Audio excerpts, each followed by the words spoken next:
книгата Патиланско царство. Стигнахме до 13 глава. Пусноядка. Драги ми Смехурко, съседката Станка е вегетарианка. Месо не опитва. Яде зеленчуци като дългобратка. Така се нарича бабиният козло. Ти нали го знаеш? Зато и аз я викам Стрина пусноядка. Тя на моята баба по цял ден говори. Иска тя и нея постница да стори. Какво още чакаш, Мари Цуцулано? Изхвърли месото и от твоята къща.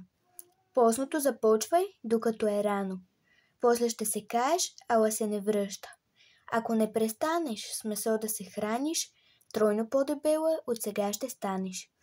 Но ако захванеш да ядеш коприва и да сърбаш често с паначна чорбица, вярвай ми, ще бъдеш пъргава и стройна, като млада козица.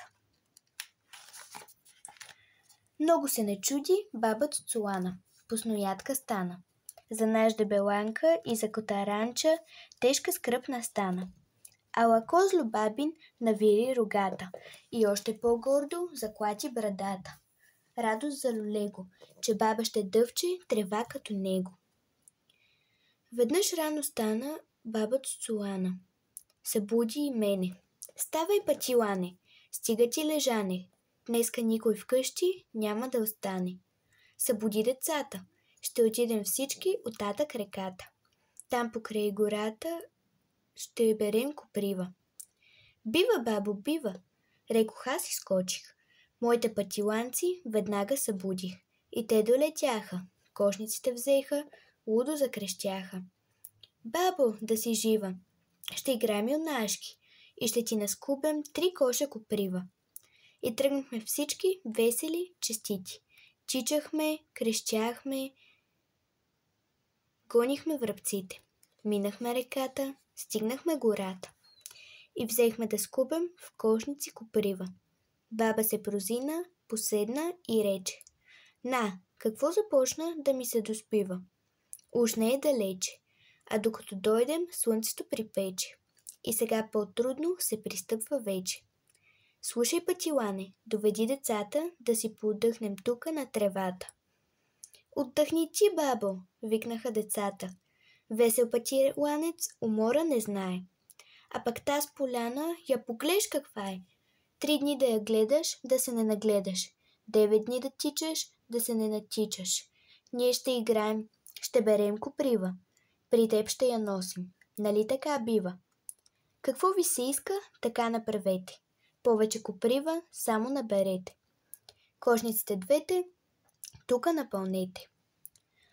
И пак се прозина баба Цуцулана. Дрямка я обори. И тя неусетно очи си затвори. Ние заснувахме надолу-нагоре. 2 кошници пълни коприва набрахме. И край баба близо пак се заиграхме. В той време козелът пристигна от къщи. Връщи отдалече и се люто мръщи.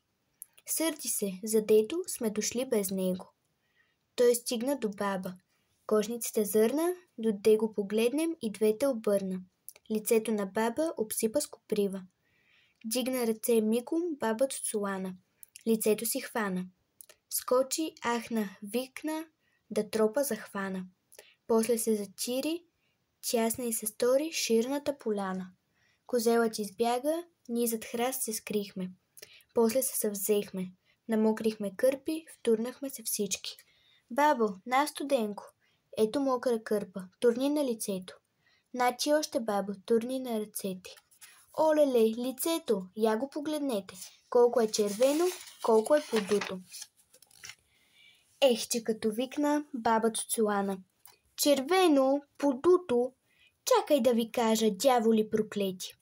И тя цапна, пухна, повтори, потрети. Станахме червени и ние като нея. И никой да гъкне вече не посмея. Като ни натупа, болката и сякаш по-търпима стана. И викна тогава баба Цуцулана. Кошниците двете до стрък изпразнете. Всичката коприва тука оставете. Кошниците празни ни в ръце взехме. И назад към къщи безславно поехме.